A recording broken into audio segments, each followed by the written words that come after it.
This episode is brought to you by Choiceology, an original podcast from Charles Schwab. Hosted by Katie Milkman, an award-winning behavioral scientist and author of the best-selling book, How to Change, Choiceology is a show about the psychology and economics behind our decisions. Hear true stories from Nobel laureates, authors, athletes, and everyday people about why we do the things we do. Listen to Choiceology at schwab.com/podcast or wherever you listen. At Capella University, you can learn at your own pace with our FlexPath learning format. Take 1 or 2 courses at a time and complete as many as you can in a 12-week billing session. With FlexPath, you can even finish the bachelor's degree you started in 22 months for $20,000. A different future is closer than you think with Capella University. Learn more at capella.edu. Fastest 25% of students. Cost varies by pace, transfer credits, and other factors. Fees apply. Hey there, it's Courtney Martin, host of Slate's How To podcast. For the next 4 weeks, you're going to hear something a little different in our podcast feed. I'm hosting a series called Living at Odds about the moment we as Americans are in right now, grappling with existential questions about our country and navigating a huge political divide.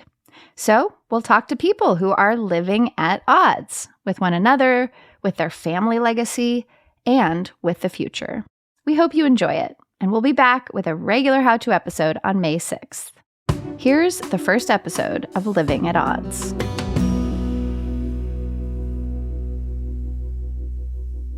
About 5 months before the 2024 election, a guy named Steve from Southern California went looking for a spot to do business. All that he needed was a patch of sidewalk in a highly visible spot in a neighborhood with a lot of traffic and a lot of Republicans. He found all of that and a lot more in North Tustin, California. North Tustin is part of Orange County, a place that Ronald Reagan once said was where good Republicans go before they die. These days, this historically conservative area is actually purple, and during the 2024 campaign, the local GOP was seeing increases in voter registrations. So, to Steve, the intersection of 17th and Newport in North Tustin seemed like a great place to set up a couple of pop-up tents and sell some Donald Trump merchandise. Well, I live in Corona, California, but I didn't want to be out in the Inland Empire in the middle of the summer where it's 110 degrees. But also by going to Orange County, I knew that they had more money to spend. So there was an opportunity for more product to be sold. Even better, Steve didn't need a permit as far as he knew. 17th and Newport was located in an unincorporated part of North Tustin. There was a farm stand already operating at the intersection, but Steve gave it a wide berth and picked a corner across the street.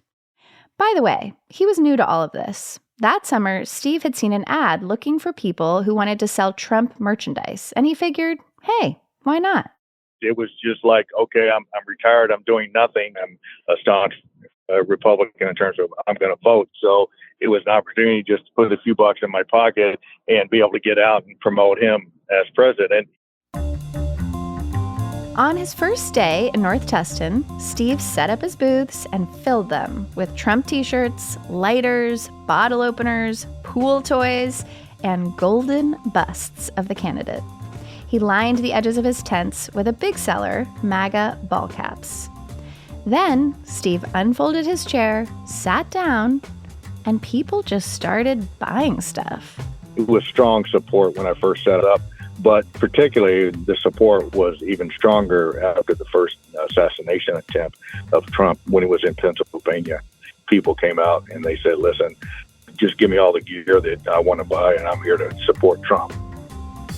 And that's pretty much how it went for a few weeks. Steve had literally cornered the market for political merch in this part of Orange County. But he wondered, what if he could do even better? He moved to another spot for a few days, try it out, meet some new customers. But when he returned to 17th and Newport, he wasn't alone.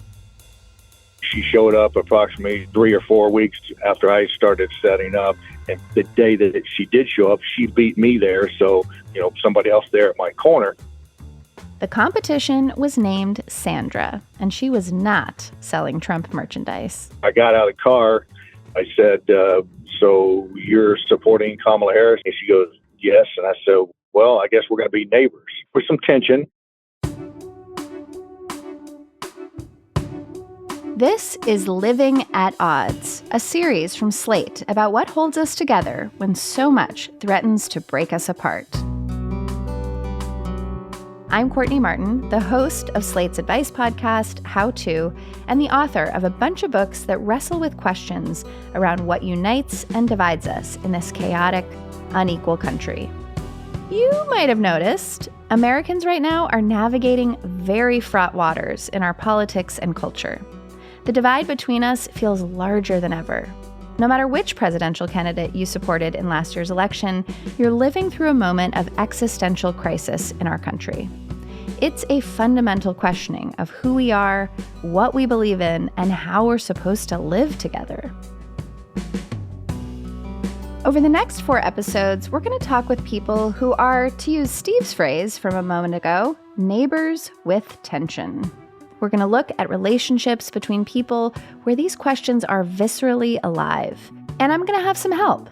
The journalist Amanda Ripley, a former host of How To, will explore a power struggle inside the Tulsa, Oklahoma school district. She just shut it down. Like, thank you for bringing that to our attention. See you later. I was just incredibly frustrated and annoyed. Was it then that you decided to run for the school board? It was. It sure was. And for an episode of Death, Sex, and Money, my Slate colleague Anna Sale will return to her native West Virginia. She'll chronicle a progressive lobbyist with a history of success at the state capitol whose world has shifted with Trump 2.0. When you go stand outside offices and try to work the way you were able to work in 2016, meeting with both Republicans and meeting with Democrats, how's it different? There is a lot less open-mindedness. Like the magic is gone. But first, we'll return to 17th and Newport, the intersection in conservative Orange County, California, where Steve and Sandra set up their competing merchandise booths in the weeks before the 2024 election. Stay with us.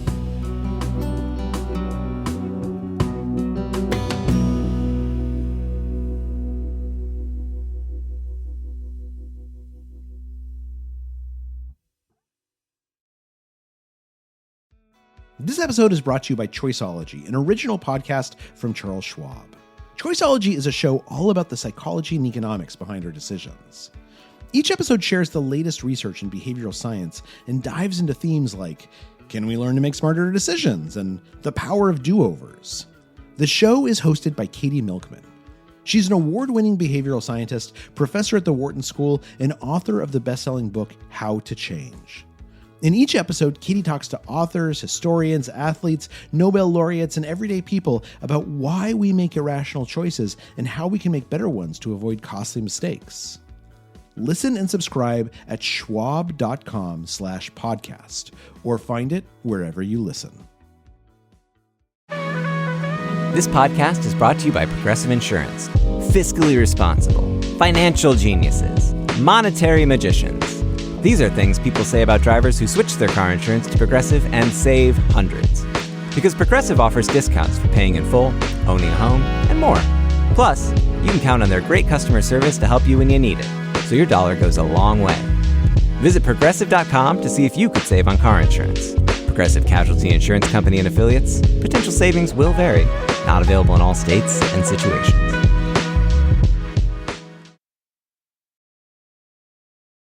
This is Living at Odds. I'm Courtney Martin. By the time that Steve returned to 17th and Newport to find Sandra selling Kamala merch, she'd been there for a couple of days. Sandra lived nearby and had taken note when Steve set up shop a few weeks earlier. When he took a break, she made her move. I didn't know his name was Steve at the time. I saw him breaking down early one afternoon at about 3:30 or so, and I said, we got a couple hours of daylight. So I set up after he had left, and people were honking like crazy. The Trump people were honking because they weren't happy to see me there. The Kamala people were honking because like, yay, hooray, they're here. And so then I popped up again the next day, and he wasn't there the next day. Then I got there again the third day, and that's when he showed up after I had already set up. So on that first day together, it was tense, which was maybe inevitable. She's kind of set up in the middle of the sidewalk, and so I decided to set up my two tents, and I ended up sandwiching her booth. I was on the left and I was on the right. War historians might call this a classic flanking maneuver, but the war did not last very long. She just said, hey, listen, we can make this work together, even though I'm selling something for the Democrats and you're here for the Republicans. Let's just figure out a way to make this happen. I said, well, how about this? Because I'm going to be here. And it was very important for me that we are on the same corner, not on opposite corners, because that is going to really lend an adversarial position to the community. And for the safety of both of us, I'll scoot over to this side and you can put both of your tents on that side and we can share the space like that. And said, okay. She moved to the left and I moved to the right, and we're just side by side there on the same street corner now. And then Steve and I were alone at the stands, and I just kept asking him questions. What's your name? Where are you from? Who are you? What are you doing here? Have you ever done this before? And so over the course of the afternoon, we developed some rapport. Here's what they learned about each other. Steve grew up in Texas, but he's lived in Southern California for decades. He spent most of his career in the lumber industry. He got laid off about 10 years ago, and since then, he's been mostly retired, doing odd jobs here and there. But now, Steve was selling Trump merchandise 7 days a week, Monday through Sunday. In turn, Steve learned that the 2024 campaign was not Sandra's first rodeo. I did a Biden booth 4 years ago. The enthusiasm for Kamala is palpable. And if Joe could do it, Kamala is definitely going to do it. Once they named Kamala, I said, it is time to show up. We have to be there. Sandra's a diehard Democrat, capital D, and designed and printed up all the t-shirts and buttons in her booth. She and Steve are both in their 60s, but Sandra is a local. This is her neighborhood, and she grew up not too far away in a city called Westminster. A while back, Sandra learned that her hometown had been part of a court case in the late 1940s called Mendez versus Westminster. The plaintiffs were parents of Mexican-American students in Orange County, and the court's decision paved the way for the end of segregation in California schools. Keep in mind, this was 7 years before Brown versus Board of Education. Sandra had an idea that someone should make a documentary about the case. I took some TV production classes and eventually became the world's oldest intern at our PBS station. When I pitched them the idea of doing the documentary on Mendez, and they said, okay, Sandra, we see you're really excited about it. No budget, no pay, but go ahead. And we won an Emmy. Amazing. And it helped to send the story out into the universe. And so I'm so happy about that. So as they got to know one another, Steve and Sandra learned that they are pretty different. Sandra lives here. Steve lives in Corona, about a half an hour to the northeast. Steve is a white guy, while Sandra is, as she puts it, a brown person. And of course, they belong to different political parties. But mostly, for those first few months, as the summer waned into a barely perceptible Southern California fall, things were good. Steve and Sandra made small talk about their families or just everyday stuff. They didn't talk about politics as much as you might guess. First of all, she's a much better debater than I ever will be or can be. She has a lot of evidence, and I can never win the debate if I wanted to with her. It's true. Sandra prided herself on having all the facts. She shared them with Steve from time to time, but mostly she was playing the long game. I really, really like Steve. I think he has a good heart. And I'm glad he shared with you that he doesn't have the facts. Like when we first arrived there, he didn't know what Project 2025 was. So I've tried to share information with him that I have in hopes that it can help him to be less afraid to ask those questions. Soon, Sandra and Steve caught the attention of local news outlets. The Orange County Register ran a story about them that claimed they were a lesson in coexistence. And they even got some international coverage. It's election year catnip, right? Look at this odd couple, this microcosm of America, finding common ground on the sidewalk. You know, you don't typically see competing presidential booths working side by side, but it's worked here. And, a lot of people have come by the booth to offer their appreciation for both of us getting along and working together, for this long period of time. But they also attracted a different kind of attention, the unwanted kind.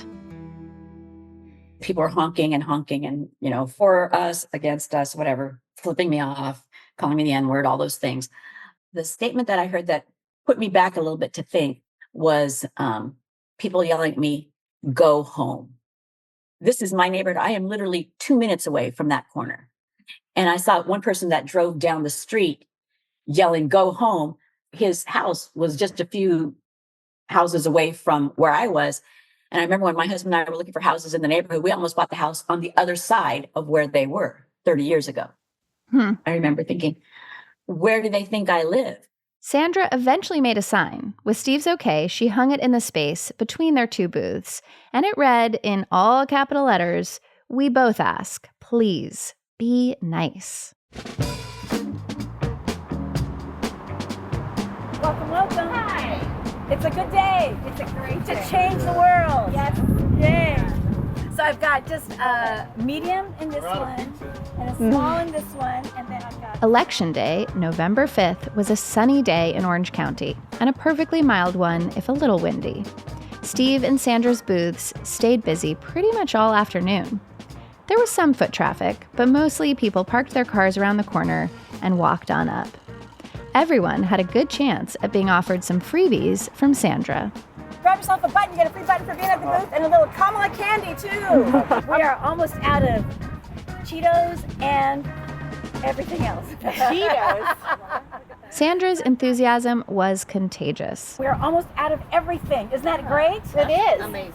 It probably helped that she strummed the ukulele as she talked to people. Get it on, bang a gong, get it on. Meanwhile, Steve was all business, tending to a steady flow of customers and refreshing the inventory laid out on his tables. He kept plenty of extra stock on hand. It felt like a bona fide retail operation. Our producer, Maura, checked in with him.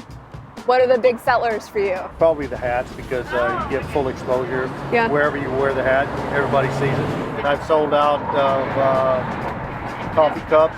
Yeah. Sold out of whiskey glasses. One of the hottest items right now is the Trump floaties. Really? For the swimming pool. I sold 8 of those in the last week. Things were going well. They were both doing a brisk business. They were chatting up customers, albeit to a constant din of car horns.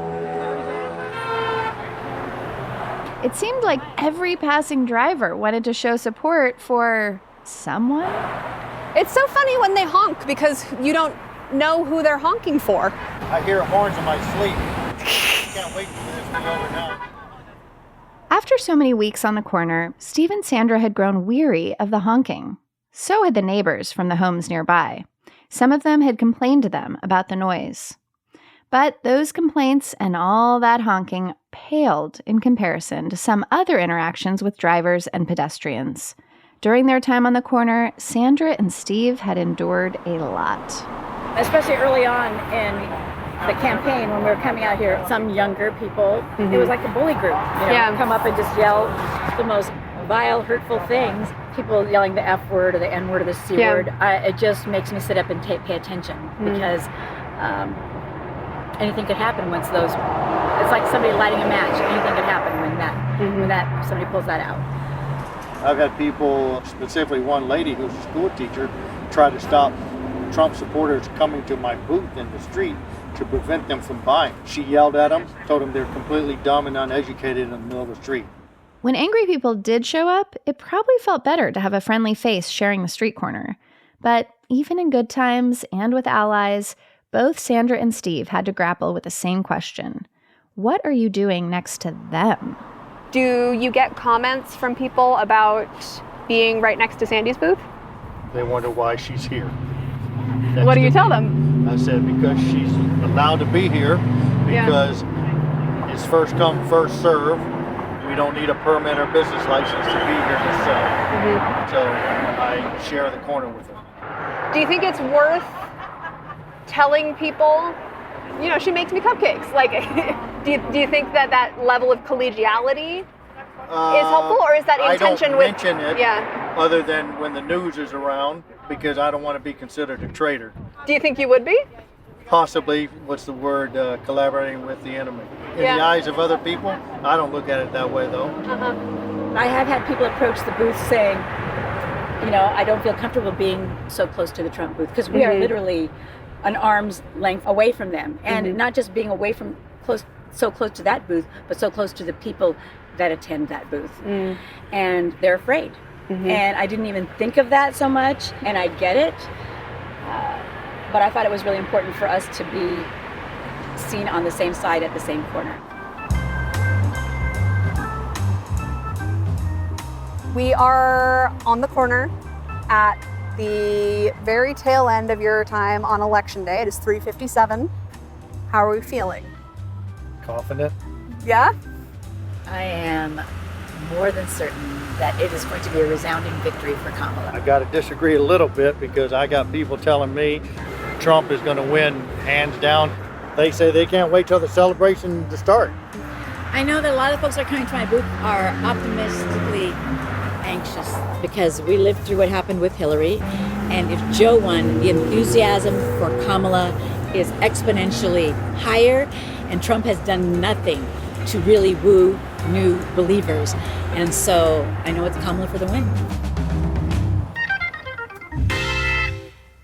It is now official. CNN projects that Donald Trump has been elected president, defeating Vice President Kamala Harris and making a political comeback unlike any in modern American politics. We'll be right back.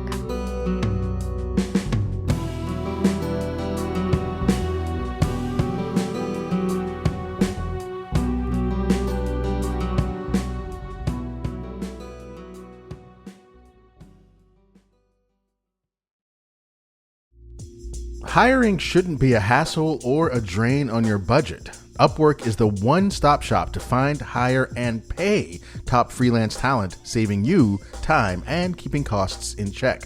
Companies at every stage turn to Upwork to get things done and find more flexibility in the way they staff key projects and initiatives. Upwork's global marketplace is filled with top IT talent, web, dev, AI design, admin support, marketing, and more. Posting a job on Upwork is easy. With no cost to join, you can register, browse freelancer profiles, get help drafting a job post, or even book a consultation. And from there, you can connect with freelancers and easily hire them. Upwork makes the entire process simpler and more affordable with low industry fees. Post a job today, hire tomorrow with Upwork. Visit Upwork.com right now and post your job for free. That's Upwork.com to post your job for free and connect with top talent ready to help your business grow. That's UPWORK.com. Upwork.com. Tax season comes down to three things: preparation, preparation, and preparation. Like most people prepping for taxes, you're probably struggling with keeping all your financial logins and documents secure and accessible. 1Password can help with that. It's all in one place. Along with creating and securing passwords, 1Password deters fake tax prep sites by only autofilling login sites that you've saved. And what about wrangling all those financial documents? Well, 1Password has encrypted sharing and storage space to secure things like receipts, W-2s, IRS forms year-round. Look, taxes are probably always going to be a drag, but failure to prepare is preparing to fail. So let 1Password protect your sensitive information and bring order to the tax prep chaos. Right now, you get 25% off your first year of 1Password individual or 50% off your first year of 1Password families at 1Password.com/howto. That's 25 or 50% off of your first year at 1Password.com/howto. That's 1Password.com/howto. If you've listened to the How To podcast for a while, then you know how important acceptance is when it comes to personal growth. And do you know who else is big on acceptance? Discover. You see, Discover is accepted at 99% of places that take credit cards nationwide. That's a whole lot of places and a whole lot of acceptance, which is great for Discover, but even better for you. Based on the 2024 Nielsen report, learn more at discover.com/creditcard.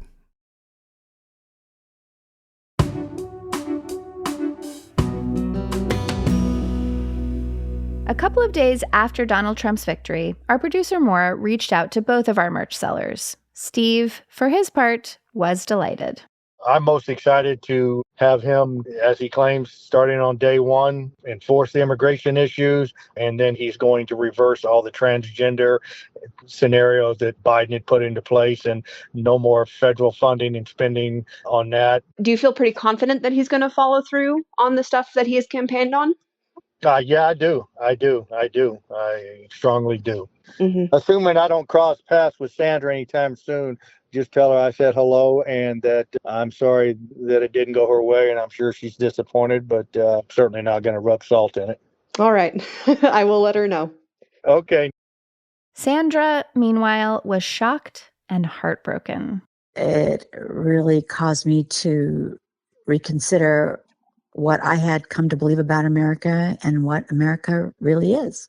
I really don't know what to say to anybody else except for just to keep myself safe and my family. I was not wrong about my choice. I was wrong in understanding where the rest of America was. And that's the part that I'm really trying to not feel the weight of how much needs to change in order for all Americans to truly be free.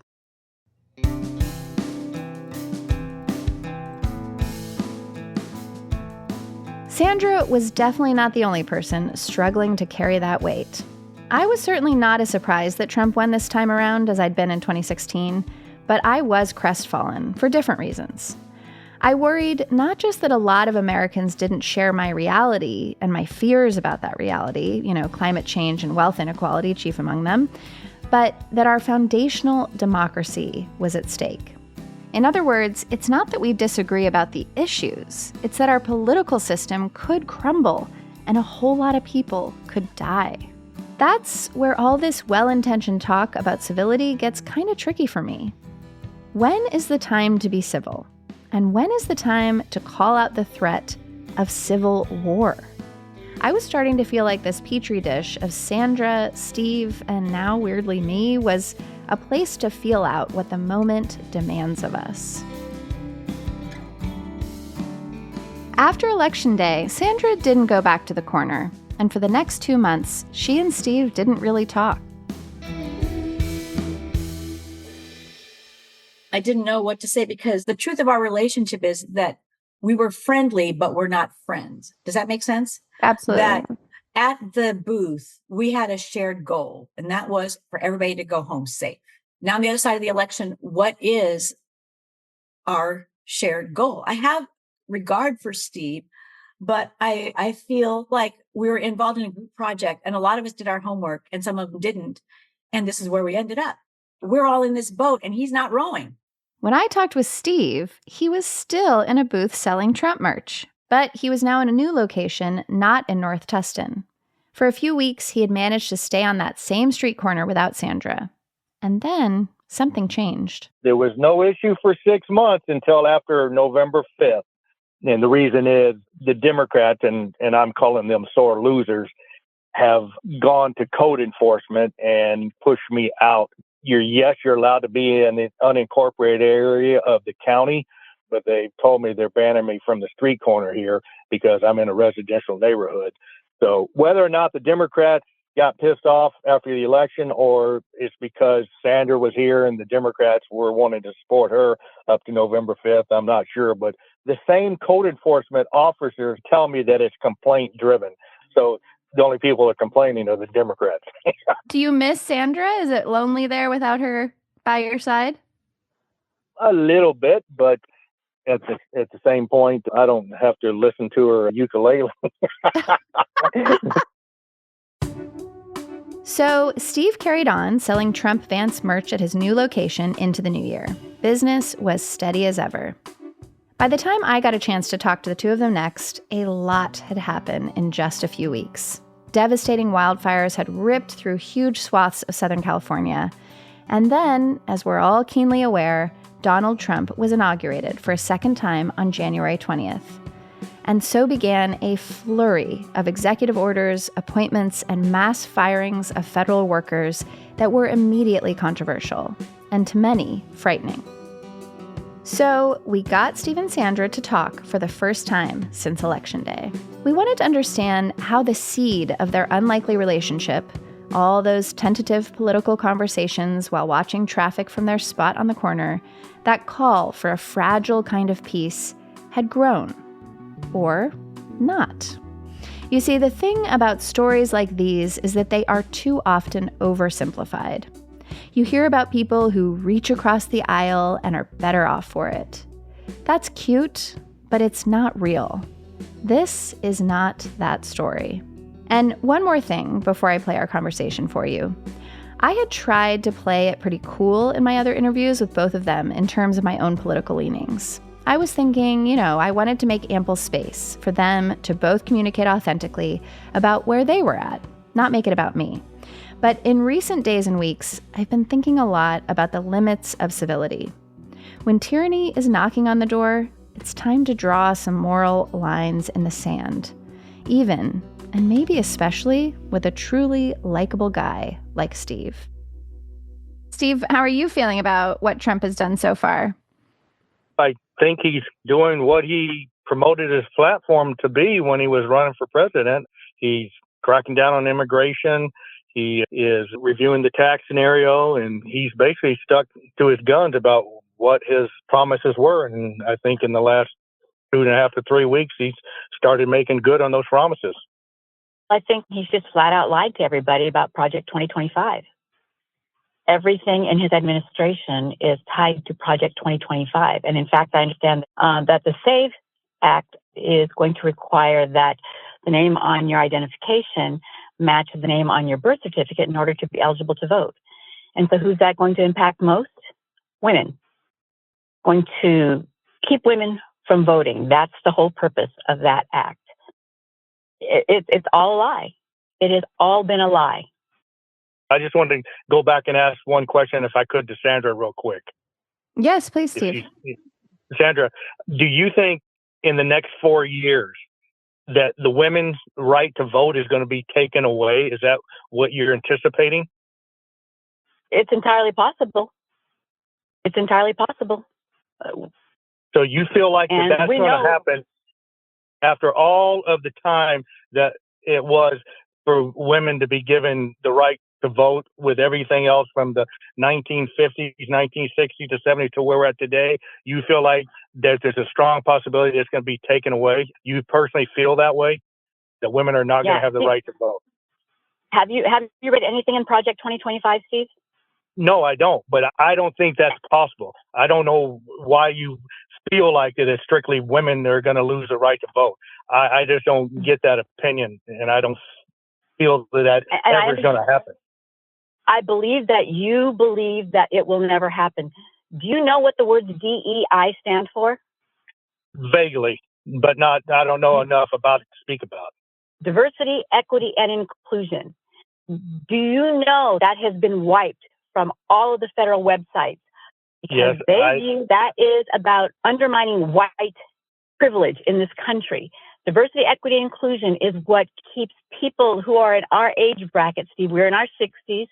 It's about making sure that we have safeguards to protect us if we're looking for jobs, if we're looking for employment, if we're looking for any of those things. It's about protecting people who are often biased against and prejudiced against. That's what DE&I stands for. They have wiped that from the website. I think one of the hard things for all of us in this moment is that we're not all operating with the same set of facts. It's like, Steve, you're reading whatever you read, Sandra's reading whatever she reads, and then you're coming together to try to have a conversation, but the facts don't match because we're not even all getting the same information, right?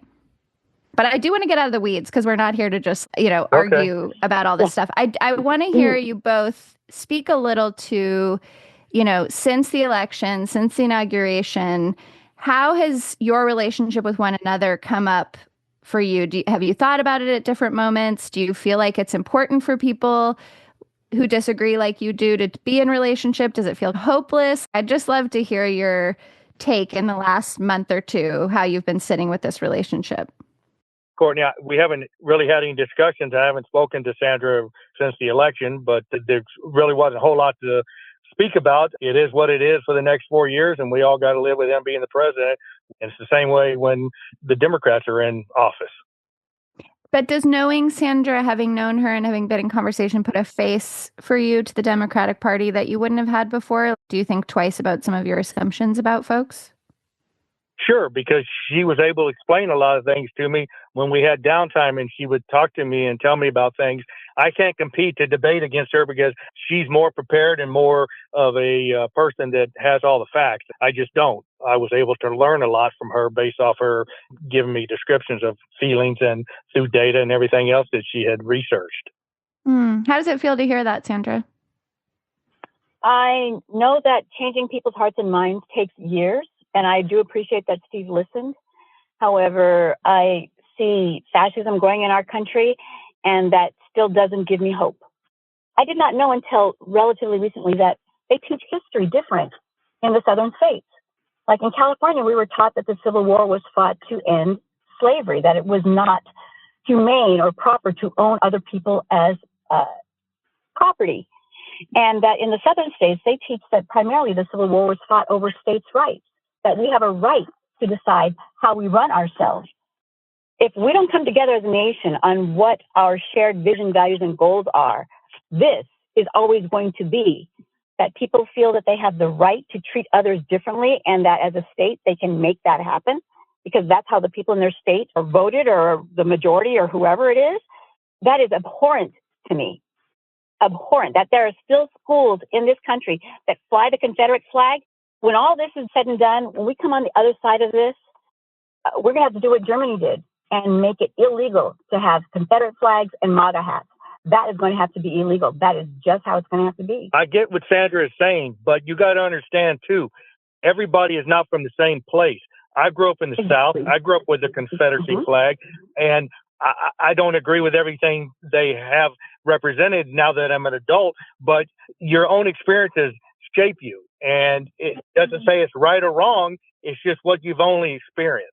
Yeah. And I understand that, and I get that, Steve. I know you grew up in the South, and to untangle yourself, even when you start to learn different information, to untangle yourself from everything that deals with the family, with the history, everything who you thought you were, and to open your mind to accepting somebody as transgender, as being natural and normal and part of our human existence, would require you to maybe move away from everybody that's in your support system. It's your livelihood right now. That is not an easy task to do.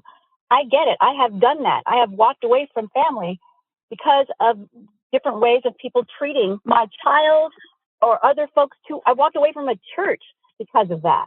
It's not easy to do. I get that. But it still doesn't make it easier for the rest of us to understand that it's done lies. Would you all tell other people in your lives, find your Sandra, find your Steve? Have you found this relationship to be helpful to you in some way that you would recommend other people pursue? Yeah, people have asked me, my family. I've had customers even asked about working with Sandra, and I explained that she was a very nice lady and that we were able to get along, even though our customers sometimes couldn't get along as good as we were, but there was all positive stuff coming out on a personal level. Yeah. What about you, Sandra? The goal at the booth every day was working near Steve was that we both get home safe. And after the election, I realized that with Steve, yes, get home safe, but people cast their votes where they didn't even care if certain people got home safe at the end of the day. Because they know that he said he's going to do things that are going to harm transgender, LGBTQ people. He is doing things to actively harm and make it okay to hurt other people. And that is unforgivable to me. Can you each tell each other what is one thing, Steve, that you hope Sandra will remember or take away? And Sandra, one thing you hope Steve will remember or take away? Sandra, I appreciate who you were at the corner, and my offer still stands if you call me in 2027 if you need somebody to work for you. Did you say work for Sandra in 2027? Yeah, I told her in 2027 to 2028 that, in my opinion, that the Republicans would be winning the presidential race in 28. And I said, if you decide to expand and you put up more booths, I told her I would come work for her if she wanted somebody to run a booth for her. And Steve, I really appreciate that you listened. I know that it would be very hard, but I would encourage you to please take a human sexuality class. And if what you might learn in that class opens your mind to the possibilities that human beings exist on a wide variety of sexualities, and that there may have been some, not necessarily lies, but bigger truths that are now understood in a way that they weren't understood in the 1970s, that you might have enough in you to share that with the people on the other side as well. Because I'll read into it to improve myself and also be able to possibly give some details to somebody else. Because I never have. To meet some people and talk to people, I would encourage you to make that effort, because it's real people's lives, and it's a human truth that will change all of our society and make the world better once we understand that. See you later, Sandra. Thank you, Steve. Holy moly, that was intense. Listen, we're not going to wrap this one up in a bow. That would be a disservice to the complexity of the fragile peace and continued wrestling that Sandra and Steve seem willing to do with one another. They share so little, demographically and even temperamentally, but they continue to approach a conversation like this with a sort of what I can only describe as like human decency. Feels like an almost endangered respect for the simple power of learning from and teaching one another. In an era when every answer is theoretically at our fingertips via chat, GPT, and social media, these two flesh and blood humans say, "Now tell me what you think about this, Sandra," or "Steve, I gotta ask you." And maybe that's what I find most American about this. The willingness they both have to put a sort of energetic investment in a relationship that isn't comfortable for either of them. Clearly, Sandra wants to be the teacher in this relationship, and Steve is willing to be the learner. But despite some real back and forth, he seems to sort of rest contentedly in his own idea of himself, that he's not the guy with the facts. He's the guy with the feelings. And the merch, of course. Does their human decency prevent the country from falling under the tyrannical power of billionaire supervillains? No, it sure doesn't. Does it keep them both awake to the real human complexity shaping how Americans decide to cast their votes? I kind of think it does. Does it keep them engaged in a kind of stop-and-start Socratic dialogue with one another instead of falling into algorithmic internet black holes? I think it does that too. And maybe, in such fraught times, that's a whole hell of a lot.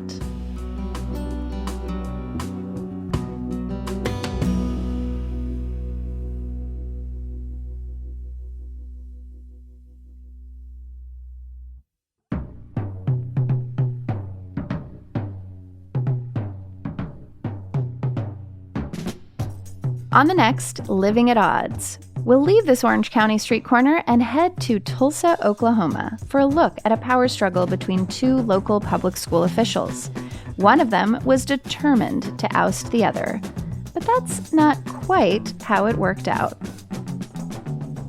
This episode was produced by Maura, Currie, and Rosie Belson. Merritt Jacob mixed this episode and composed original music. Our supervising producer is Joel Meyer. Big thanks to our merch sellers, Sandra and Steve, for letting us share their corner. Thanks also to Slate's Hillary Fry, Katie Rayford, Caitlin Schneider, Alexandra Cole, and to Ivy Lise Simones, who created our artwork. Thank you to Derek John for his help with this series. How To was created by Charles Duhigg. And a very special thanks to the Hearthland Foundation, which provided funding for this series. We want to hear what you think of this series. Email us at howto@slate.com. And if you've never heard our parent show, How To, well, my goodness, friend, you have years of practical advice on nearly every subject waiting for you. Just search for How To wherever you get your podcasts. Thanks for listening. See you in the next episode. I'm Courtney Martin.